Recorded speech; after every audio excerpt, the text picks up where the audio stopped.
Si est un véritable cauchemar qu'a vécu la Turquie ces dernières heures. Le pays a été frappé par plusieurs tremblements de terre dans la nuit du 5 au 6 février et à l'heure actuelle, on dénombre près de 1900 morts, selon les informations de France Info. Un bilan très lourd et qui risque malheureusement de s'agrandir au cours des prochaines heures puisque l'on compte de très nombreux disparus, pris sous les décombres des bâtiments s'étant écroulés et parmi les nombreuses personnes dont on n'a encore aucune nouvelle, on retrouve un footballeur bien connu.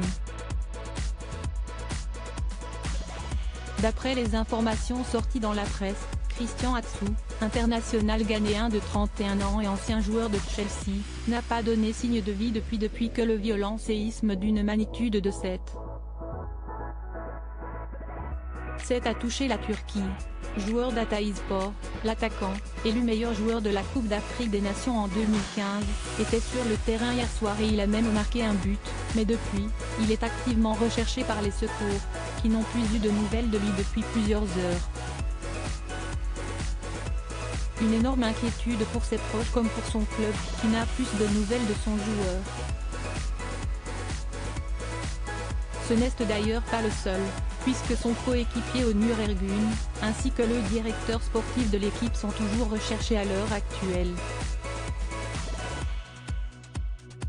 Le corps d'un gardien d'une équipe de 2e division retrouvé sous les décombres des tremblements de terre dévastateurs et qui ont donc fait de très nombreuses victimes.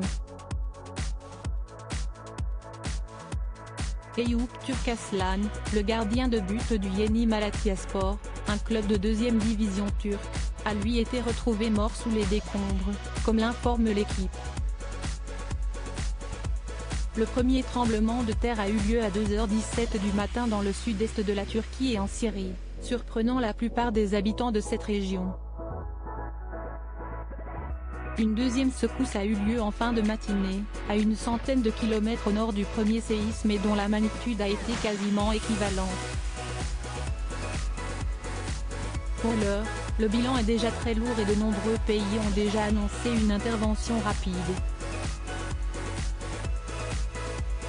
La France se tient prête à apporter une aide d'urgence aux populations sur place, a déclaré le président de la République, Emmanuel Macron.